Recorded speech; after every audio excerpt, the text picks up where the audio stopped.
नमस्कार, स्वागत है आपका सीएनबीसी आवाज एंड मोतीलाल ओसवाल स्टूडियोज में। मैं हूं मनीषा गुप्ता और कमोडिटी राउंडअप में हमारी टॉप हेडलाइन में आज सोना चांदी है, जहां पर फाइनली एक पॉज आता हुआ नजर आया है। आपको याद दिला दें कि यूएस फेड की मीटिंग से पहले कई दिनों तक लगातार यहां पर सोने चांदी में खरीदारी रही। सेलर्स यहां पर नहीं थे, ओपन इंटरेस्ट यहां पर लगातार बढ़ता रहा, लेकिन फाइनली अब वो इवेंट हो चुका है और 25 बेसिस पॉइंट की रेट कटौती अनएक्सपेक्टेड लाइंस है, तो इसीलिए बाजार ने एक साय ऑफ रिलीफ लिया है और कुछ मुनाफा वसूली भी दी है इतनी ज्यादा तेजी के बाद। एंड एग्जैक्टली वही हमने आज सोने चांदी में ही नहीं, काफी हद तक सभी मेटल्स में भी वही सिनेरियो बनता हुआ देखा। साथ ही बात करेंगे यहाँ पर बांस की, क्योंकि आज वर्ल्ड बैम्बू डे है और यहाँ पर भारत में किस तरह की उपलब्धियां हैं, किस तरह की अचीवमेंट्स हैं, क्या कुछ काम हो रहा है, इससे भी आपको अवगत कराएंगे। इन सब पर बात करने के लिए हमारे साथ जीजेसी के पास चेयरमैन नितिन खंडेलवाल हैं, साथ ही केडिया एडवाइजरी के डायरेक्टर अजय केडिया भी जुड़े हैं हमारे साथ। बहुत शुक्रिया साथ जुड़ने के लिए। और सोने के अगर यहाँ पर हम प्राइसेस बनता हुआ देखें तो मुनाफा वसूली अच्छी खासी है। कल इमीडिएटली फेड की मीटिंग के बाद $3,704 प्रति आउंस का ऑल टाइम हाई बनाने के बाद हमने खासी मुनाफा वसूली इमीडिएटली न्यूयॉर्क सेशन में ही कल आते हुए देखी। तो आप देख सकते हैं $3650 यहाँ पर, तो अपने हाई से करीब करीब $60 की गिरावट हम यूएस फेड मीटिंग के बाद देख चुके हैं। अब कैसे देखते हैं आप इसे अजय, जिस तरह की प्राइस रिएक्शन यहाँ पर आई है और यहाँ से क्या करने की राय है? नमस्कार मनीषा जी। देखिए, जैसे मैंने पहले भी कहा था कि 2025 का फर्स्ट हाफ मुझे तेजी का दिखता है, सेकंड हाफ में करेक्शन रहेगा। थोड़ा टाइम लगा बिकॉज जो इवेंट्स है वो हम सामने सामने देख रहे हैं, बट मेरा भी एक्सपेक्टेशन यही था कि 0.25 का रेट कट आएगा और उसके आगे खाली एक 0.25 का रेट कट आएगा। लेकिन कल हमने जो स्टेटमेंट्स आते हुए देखा वहां पे 0.5 तक की एक्सपेक्टेशन है, बट ऑन डेटा ड्रिवन रहेगा। तो आई थिंक मुझे लगता है कि ये थोड़ा गोल्ड के लिए थोड़ा नहीं ज्यादा नेगेटिव इससे दिखाई दे रहा है। जनरली हम देखते हैं कि जब भी रेट कट होगा सोना बढ़ना चाहिए, बट मैंने एक एनालिसिस जो डेटा देखा था जहाँ पे देखा था कभी भी अगर रेट कट आता है, पॉज के बाद एक रेट कट आता है, तो अगले 6 महीने में सोना करीबन आधे % की गिरावट दिखाता है। अगर साल भर की बात करें तो सोने में करीबन 1 से 1.5% की तेजी आती है। पिछले 25-30 साल का डेटा दिखाता है ये। लेकिन गोल्ड ने ऑलरेडी YOY की कंपेयर करूं तो 50% और YTD की बात करूं तो 40% रिटर्न दे चुका है। तो आई थिंक चार्ट्स के ऊपर काफी हैवियर हम देख रहे हैं। जनरली गोल्ड रिस्क में बढ़ता है, बट अब गोल्ड पे ही मुझे लगता है रिस्क ऑन ज्यादा है। तो यहाँ से मुझे लगता है एक अच्छा करेक्शन देखने में मिल रहा है। जो इमीडिएट सपोर्ट मुझे लगता है वो 3585, मतलब 3585 के करीब इंटरनेशनल स्पॉट गोल्ड दिखाई दे रहा है। वहीं डोमेस्टिक मार्केट में कल रुपए में भी मजबूती देखी थी, उसका भी असर था। बट आई थिंक नीचे में 1,05,400 के आसपास का एक स्ट्रॉन्ग सपोर्ट एक बार दिखाई देता है। बट यहाँ से यस एक करेक्शन है जो अगले महीने भर तक अगर कोई नया इवेंट नहीं आता है तो आराम से हम समझते हैं कि 8 से 10% तक का भी करेक्शन हम देख पाएंगे। तो आप बिकवाली की राह पे यहाँ पर अजय दे रहे हैं और आपको लगता है 3585 तक के लेवल्स यहाँ पर देखने को मिल सकते हैं। काफी सारी रिपोर्ट्स और स्टडीज ये भी बताती हैं कि अगर 3550 जैसे लेवल्स यहाँ पर नीचे में टूटे तो फिर वो 3400-3300 लेवल जो बहुत लॉन्ग स्ट्रॉन्ग सपोर्ट है वो बहुत दूर नहीं है। आप इतनी ज्यादा गिरावट या करेक्शन देखते हैं? मैं थोड़ा ज्यादा ही देख रहा हूँ क्योंकि लास्ट टाइम भी $3500 आप 3000 तोड़ेगा वो फिलहाल मत बोलिए, लेकिन 3300 हम लगातार बात करते रहे कि एक स्ट्रॉन्ग सपोर्ट है, क्या वो एक नेक्स्ट लेवल है? नहीं, डेफिनेटली है। देखिए, कोई भी असेट क्लास लिनियरली नहीं चलता, खास करके सोने में अगर हम देखें तो एक कमोडिटी सुपर साइकिल जब मैं बार बार कह रहा था, आप देखिए कोविड से 2.5 साल तक सबसे ज्यादा एक होता है रेस्पॉन्ड और एक रिएक्ट। तो एनर्जी मार्केट कभी भी रिएक्ट करता है, जहाँ पे हमने कच्चा तेल नेचुरल गैस को बढ़ते हुए देखा। सोना चांदी रेस्पॉन्ड करता है। तो 2022 अगस्त से ये रेस्पॉन्ड करके 2.5 साल की तेजी दिखा चुका है। हाँ, चांदी अभी भी एक अलग लीग में है, बट गोल्ड में यस आई एम एक्सपेक्टिंग कि एटलीस्ट बैर मिनिमम 8 से 10% का एक करेक्शन एंड कंसोलिडेशन होगा। उसके बाद आप 4000 बोलो, 4500 बोलो, वो सब आएंगे। लेकिन अभी यहाँ से बहुत रिस्क ज्यादा है अभी भी गोल्ड में। तो यानी कि जिन लोगों ने नहीं खरीदा है उनके लिए ये खुश खबर है। अगर आपने सोना नहीं लिया है, कोई बहुत जल्दी नहीं है, इसी साल में अभी शादी नहीं है, तो रुक कर ले सोना। अच्छी खासी करेक्शन की एक्सपेक्टेशन है। आज मैं आपको थोड़ा सा और इंडल्ज करूंगी यहाँ पे। 10% यहाँ से गिरावट मतलब 3300, उसके बाद क्या लेवल्स खुलते हैं चार्ट्स पर? I am not bullish on gold right now. मुझे नहीं लग रहा है। देखिए, हर चीज का एक आप पर अजय ये अच्छी बात है, क्योंकि जो इन्वेस्टर्स हैं आप उनको ये कह रहे हैं कि मुनाफा वसूली कर लो, बहुत सोने में तेजी आ चुकी है, ये राइट टाइम है ये कहने का। जिन्होंने नहीं खरीदा है, लॉन्ग टर्म इन्वेस्टर्स हैं, वो कहाँ लें? नहीं, मैं वही बता रहा हूँ। अगर आप देखेंगे सितंबर 2019 से जब भी मैं चैनल पे आया, मैं कभी भी गोल्ड सिल्वर बेचने की बात ही नहीं करता था, हमेशा तेजी करता था। I agree. बट जो फैक्टर्स मैं देख रहा था वो अब मैच्योर हो चुके हैं। आई एम एग्जिटेड 3100 जिस दिन मारा था उस दिन के बाद मैं निकल चुका हूँ यहाँ से। मुझे लगता है this is not a revival rate, या तो कोई नया न्यूज है। तो आई थिंक यस 3000 के नीचे भी दिखेंगे, but that will take time. साल भर का व्यू है। बीच में बहुत भी चीज आएगी, बट आई थिंक 8 to 10% आता है, रिव्यू करने के लिए वेट कीजिए। All right, point taken. आपने चांदी की यहाँ पर बात की, जहां पर आपको लगता है कि जी हाँ करेक्शन यहाँ पर भी आएगी, लेकिन जितनी स्टीप करेक्शन शायद हम गोल्ड में आता हुआ देखेंगे, चांदी वो नहीं दिखाएगी। बिल्कुल। जितना मैं बैरिश अभी गोल्ड में हूँ, उससे ज्यादा बुलिश मैं चांदी में हूँ। चांदी में मुझे लगता है कि अगर आप 1980 का $50 या 2011 का $50 देखेंगे, वो आराम से ब्रिज होता हुआ दिखता है। अगर कोई 2 से 3 साल का व्यू लेके चलता है, तो मुझे लगता है $70 से $72 भी इंटरनेशनल में आराम से ब्रिज कर सकता है। उसका सबसे बड़ा उदाहरण है गोल्ड सिल्वर रेशियो। देख लीजिए, यहाँ पे 85-86 पे कंसोलिडेट कर रहा है। अगर लॉन्ग टर्म एवरेज देखेंगे तो 70-72 आता है। पर डोंट एक्सपेक्ट कि आज जैसे पिछले साल दिवाली पे हमने जो रिपोर्ट निकाली, जहाँ पे 1,30,000 का टारगेट दिया था, और वो एग्जैक्टली 1,30,000 के ऊपर जाकर रिवर्स होता हुआ दिख रहा है। तो मुझे लगता है यस, सोने में जो गिरावट आएगी, चांदी को भी थोड़ा सा एक पुल बैक देगा। मे बी अराउंड 1,05,000 का लेवल मिल जाए तो I will be more than happy to add on silver. But yes, go with SIP। SIP का full form systematic investment plan नहीं है, सिल्वर इन्वेस्टमेंट प्लान है। यहाँ पे फेज बाय फेज में चांदी मुझे लगता है कि $50 मार्च तक आराम से दिखा देगी, बट एक करेक्शन के बाद।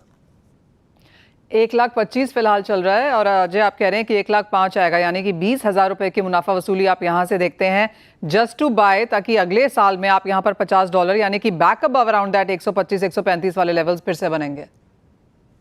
बिल्कुल। ऑलराइट। तो ये तो चार्ट्स की बात यहाँ पर है, जहां पर नियर टर्म मुनाफा वसूली और लॉन्ग टर्म तेजी में अभी भी यहाँ पर अजय बरकरार है। लेकिन जिस तरह की ओवर हीटिंग, ओवर बॉट यहाँ पर ऑन चार्ट्स ये बन चुका है, और जैसे अजय ने कहा कि अब ये फंडामेंटल्स और लॉजिक को डिफाई करता हुआ नजर आ रहा है, तो अब यहाँ से लॉन्ग पोजीशन में बचना चाहिए।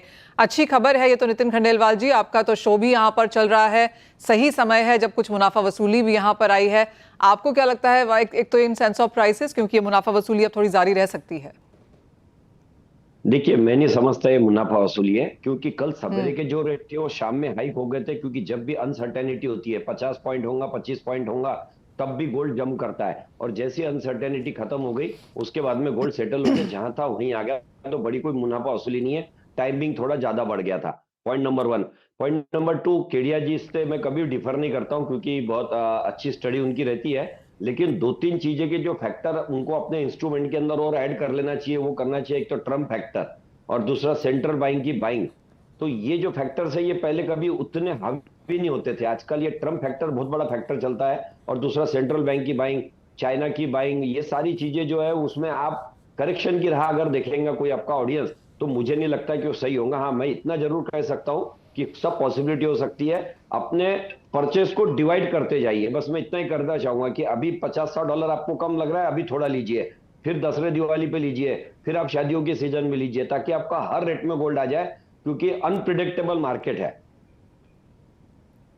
जी हाँ, एब्सोल्युटली।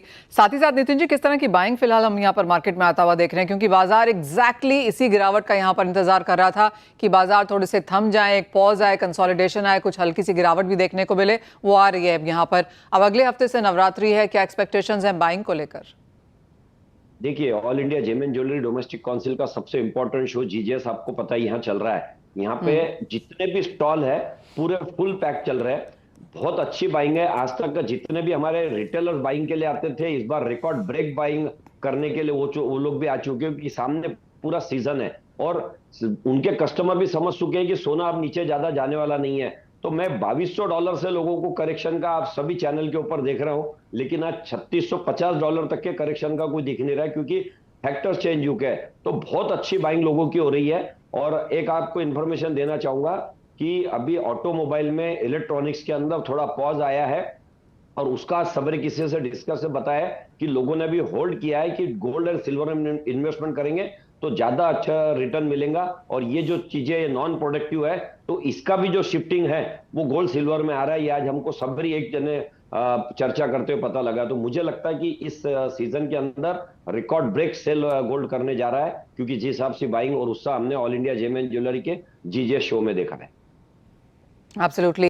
और नितिन जी, एक और सवाल यहाँ पर कि लोग क्या खरीद रहे हैं यहाँ पर? क्या जिस तरह की कॉन्वर्सेशन हमने यहाँ पर 18-14 कैरेट की बनते हुए देखी है, even 9 carat for that matter, अब तो काफी लोग इसकी बात भी करने लगे हैं, क्या वो यहाँ पर आता हुआ नजर आया? देखिए, 9 कैरेट के प्राइस के अलावा एक और रीजन है, क्योंकि 9 कैरेट का जो यूएस में एक्सपोर्ट होता था, और अभी एक्सपोर्ट के अंदर थोड़ा सा पॉज दिख रहा है। इसलिए वो जो मैन्युफैक्चरिंग प्रोसेस है, जो माल बना है और जिनको प्रैक्टिस पैसे बनाने की, वो इंडिया में उनको मार्केट ओपन होना चाहिए। ये भी एक उसके लिए बहुत इंपॉर्टेंट पॉइंट है। और सबसे इंपॉर्टेंट ये है कि जो परचेसिंग हो रही है, तो जिन लोगों ने भी पार्टिसिपेट किया all India gem and jewellery domestic council ने, लकी लक्ष्मी जो इस बार लेकर आए हैं, इस लकी लक्ष्मी की वजह से बहुत ज्यादा उत्साह है। तो बजट बाइंग बहुत हो रही है, जो 1 से 2 लाख 3 लाख के बीच में की हो रही है। प्राइस बढ़े तो ऑब्वियसली लोग 18 कैरेट की भी ज्वेलरी बाइंग कर रहे हैं नॉर्थ इंडिया के लिए, और इधर बचे एरिया के लिए लोग 22 कैरेट 18 कैरेट ये सभी चीजों की बाइंग कर रहे हैं। और प्राइस पॉइंट ऑफ व्यू के हिसाब से लाइट वेट ज्वेलरी का ज्यादा सेल हो रहा है। डायमंड में भी बहुत लाइट वेट ज्वेलरी, बहुत लाइट डायमंड, सारी चीजें आ रही है। तो लकी लक्ष्मी की वजह से 30% मुझे लगता है सेल में हाइक होने वाला है इस बार रिटेल ज्वेलरी का। नितिन जी, आप कह रहे हैं कि यहाँ पर light weight jewellery and diamond jewellery की ज्यादा मांग है। हाँ जी, हाँ जी। Alright, point taken. Nitin ji, बहुत शुक्रिया साथ जुड़ने के लिए और वो पूरी राय देने के लिए, प्राइसेस पर भी और किस तरह के ट्रेंड्स फिलहाल हम जीजेसी से वहां पर आता हुआ देख रहे हैं। वापस लौटेंगे यहाँ पर मेटल्स की तरफ है। अजय, आपने चांदी में यहाँ पर क्योंकि अपना इंटरेस्ट दिखाया है, तो आपको लगता है ओवरऑल बेस मेटल सेक्टर भी यहाँ पर पॉजिटिव रहेगा आगे जाकर? हाँ बिल्कुल। मैं जब भी कमोडिटी सुपर साइकिल देखते हैं तो पहले जैसे मैं बता ही रहा था कि एक रिएक्ट आता है वो एनर्जी से, फिर रेस्पॉन्ड आता है बुलियन से, और स्लो रेस्पॉन्ड आता है वो इंडस्ट्रियल मेटल से आता है। तो अगर लॉन्ग टर्म व्यू देखेंगे तो कॉपर, जिंक, एल्यूमिनियम काफी स्ट्रांग दिखाई दे रहा है। अभी भी नंबर्स जो है इकोनॉमी के वो थोड़े से स्टेबल नहीं है, जिसके वजह से बार बार में, जैसे कल हमने 921-50 तक का लेवल कॉपर में देखा, फिर करेक्ट कर गया।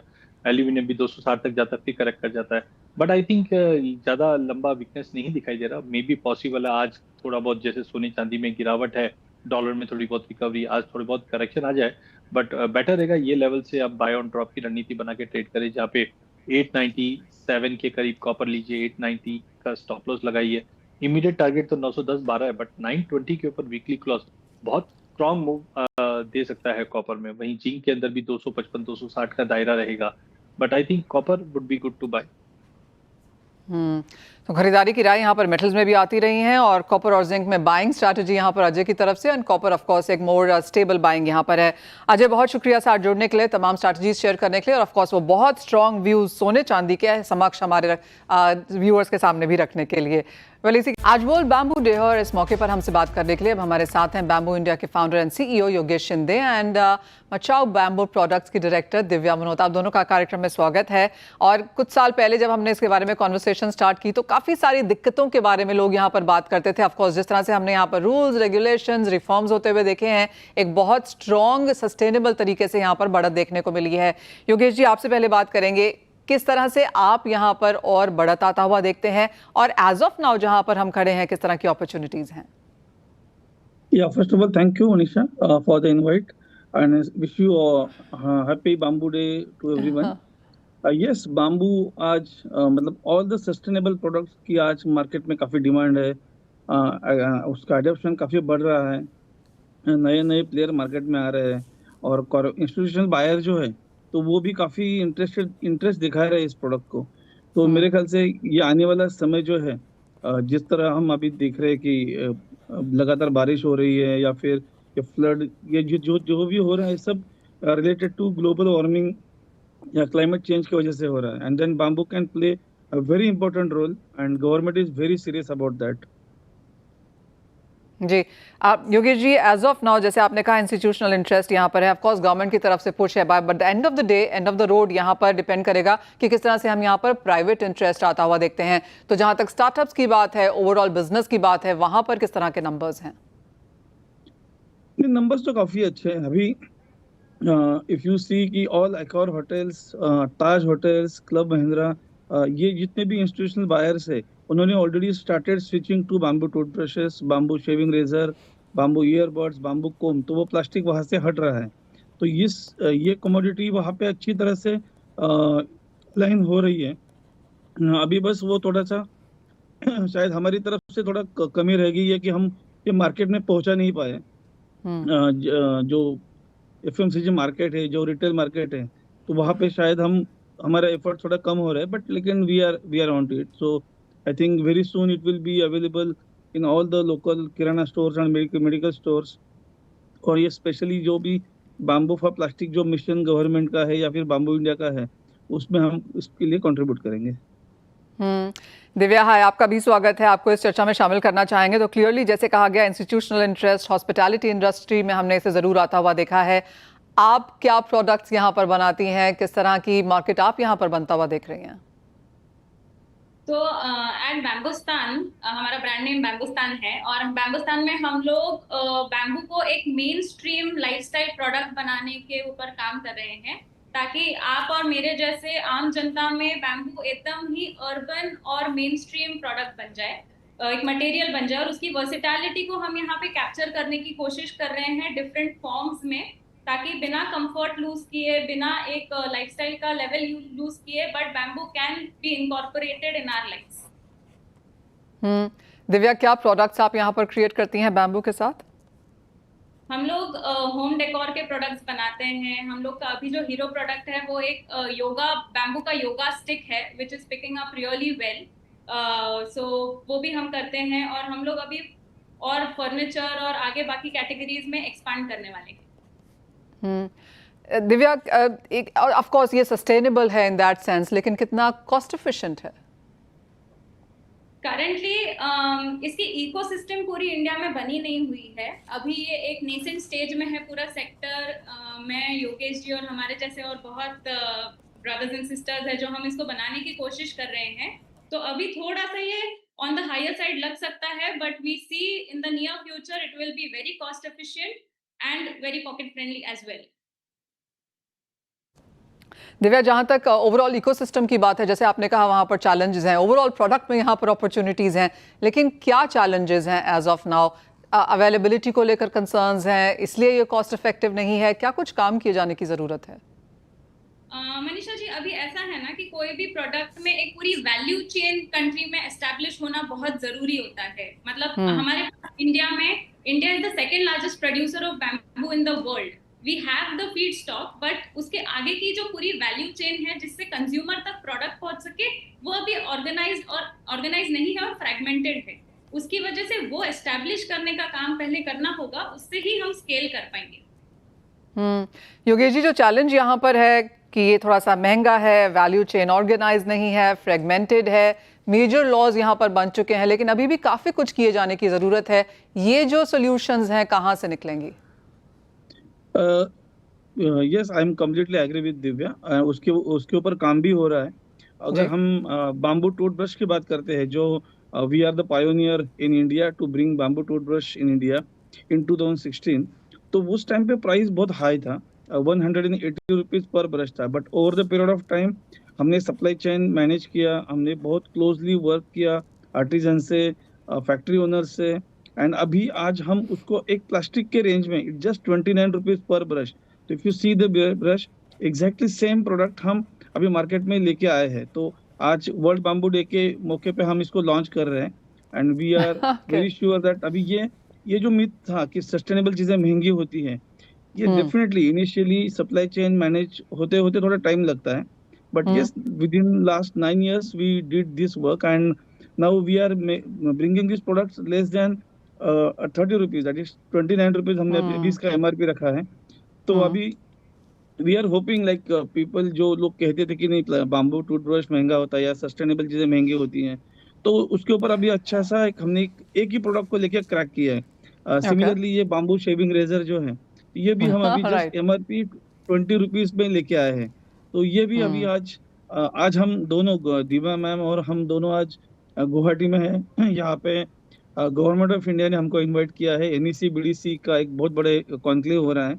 अमेजिंग। तो उसी कॉन्क्लेव में हम ये प्रोडक्ट डिस्प्ले करेंगे, और उनको ये आपके चैनल के माध्यम से हम सबको लोगों को बताना चाहते हैं कि वो मिथ अभी दूर हो गया है, क्योंकि अभी बाम्बू के sustainable products it's a pocket friendly. Yogesh ji, एक और सवाल है, जैसे हम ये शो कर रहे हैं और ये सवाल मेरे पास आ रहा है कि इसकी लॉन्जेविटी कैसी है, कितना चलता है ये? Okay, I will just tell you कि bamboo toothbrush we never say कि ये आप खरीदो because it is a bamboo. It is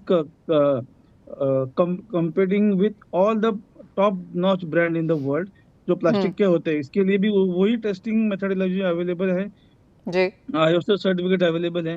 और एक मजे की बात ऐसी है कि वर्ल्ड के जो लार्जेस्ट प्लास्टिक टूथब्रश मैन्युफैक्चरर हैं, उनके US और यूरोप मार्केट के लिए हम ही उनको बाम्बू टूथब्रश सप्लाई करते हैं। तो लॉन्जिटिविटी का या फिर उसका कोई इश्यू नहीं है। It is very safe, its durability exactly same as plastic toothbrush, dentist normally कहते हैं कि change your brush in 3 months, तो हम भी वही रिकमेंड करते हैं। एब्सोल्युटली। योगेश जी, दिव्या जी, बहुत शुक्रिया साथ जुड़ने के लिए। ये बहुत बेहतरीन कॉन्वर्सेशन रही और काफ़ी सारे जो सवाल हमारे पास आ रहे थे दर्शकों से भी, वो भी हमने आपसे पूछे हैं, जिनके जवाब आपने दिए। आशा है आपसे बहुत जल्दी फिर से बात होगी। जिस तरह का आप लोग काम कर रहे हैं उसके लिए कंग्रेचुलेशंस, और आपके कॉन्क्लेव के लिए भी ऑल द बेस्ट। बहुत शुक्रिया आज हमारे लिए समय निकालने के लिए। वेल, इसी के साथ फिलहाल इस कार्यक्रम में इतना ही समय है। मुझे दीजिए इजाजत। आप बने रहिए CNBC आवाज़ पर।